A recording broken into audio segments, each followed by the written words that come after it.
తెలుగు జాతి గుర్తింపు కోసం పోరాడినటువంటి ఏకైక నాయకుడు, త్యాగం చేసిన ఏకైక నాయకుడు పొట్టి శ్రీరాములు గారని చెప్పి కూడా నేను మీ అందరికీ విజ్ఞప్తి చేస్తున్నాను.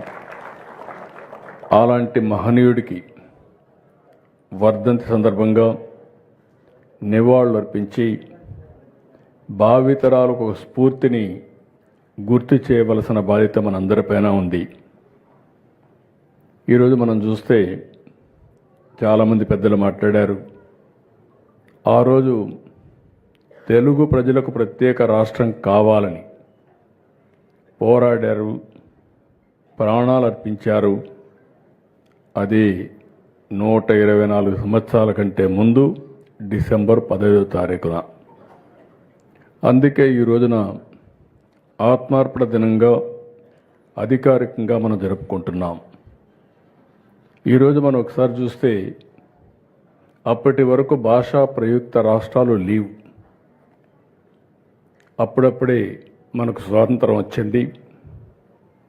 ఏవైతే అంతవరకే ఉన్నటువంటి మెడ్రాస్ ప్రెసిడెన్సీ కానీ, లేదంటే కలకత్తా కానీ, ముంబై కానీ కొన్ని రాష్ట్రాలు మాత్రం ఉన్నాయి.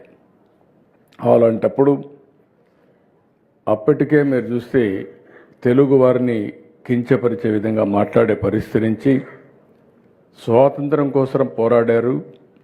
స్వాతంత్రం కోసం పోరాడిన తర్వాత తెలుగు జాతి కోసం పోరాడిన వ్యక్తి పొట్టి శ్రీరాములు గారని చెప్పి కూడా నేను మీకు తెలియజేస్తున్నా. అందుకే 50 ఏళ్ళు మనం చూస్తే ఒక స్వప్నం, 58 రోజుల త్యాగం. అప్పటికే చాలా రోజుల నుంచి తెలుగు వారికి ఒక రాష్ట్రం కావాలని ఒక ప్రగాఢమైన ఆకాంక్ష.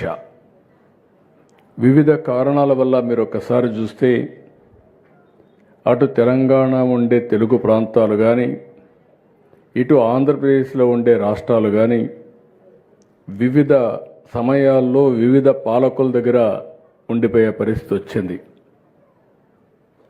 అయితే స్వాతంత్రం వచ్చిన తర్వాత ఆ రోజు ఆయన ఆలోచించారు, ఎన్నోసార్లు విజ్ఞప్తి చేశాడు. కానీ ఎవరూ పట్టించుకోకపోతే 1952 అక్టోబర్ 19న మదరాసులోని బొలుసు సాంబమూర్తి గారి ఇంట్లో పొట్టి శ్రీరాములు గారు నిరాహార దీక్ష ప్రారంభించారు. అందరూ కూడా ఆషామాషిగానే తీసుకున్నారు. ఏదో చేశారు, రేపో మాపో విరమించుకుంటారంటే ఆయన పట్టుదల మీరు చూస్తే 58 రోజులు కఠోరమైన నిర్ణయం, నీళ్లు కూడా తాగకుండా, ఎవరు చెప్పినా వినకుండా ఒక తాను నమ్మిన సిద్ధాంతం కోసం పోరాడి 1952 డిసెంబర్ 15న ఆయన అత్యంత దుర్భర పరిస్థితిలో ప్రాణాలు వదిలిపెట్టారు.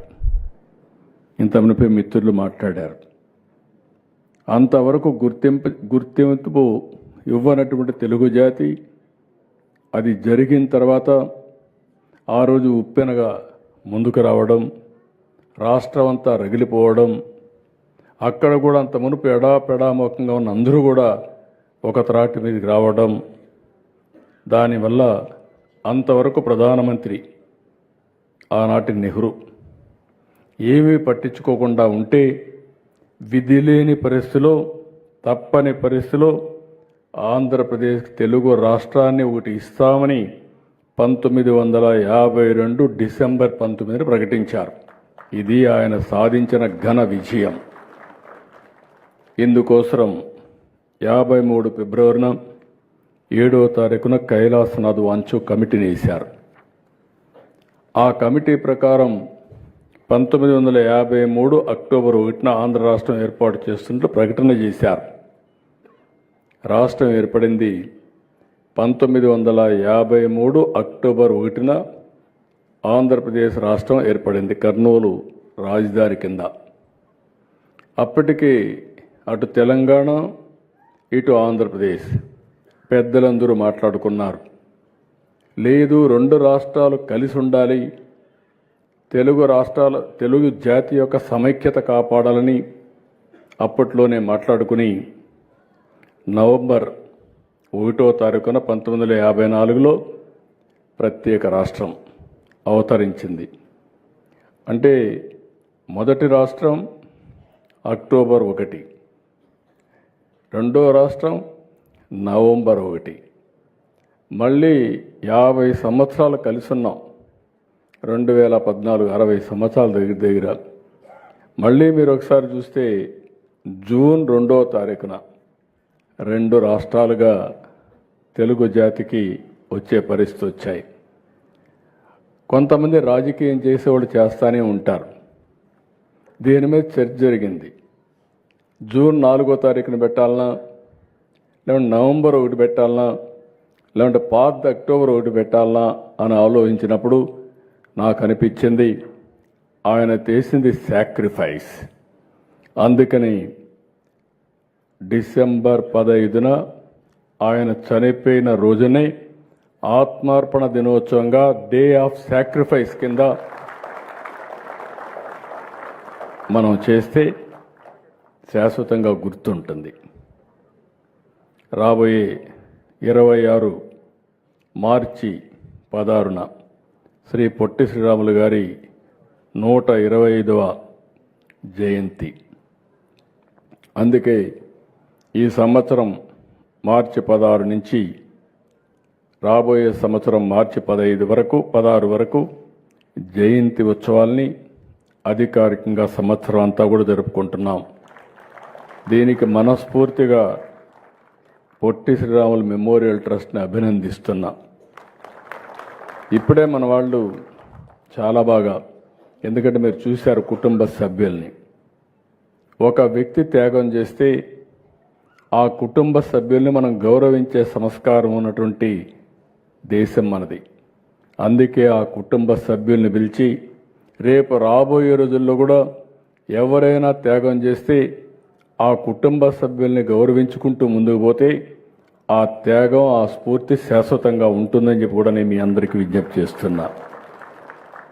ఇప్పుడే అందరూ చెప్పారు 58 రోజులు త్యాగం.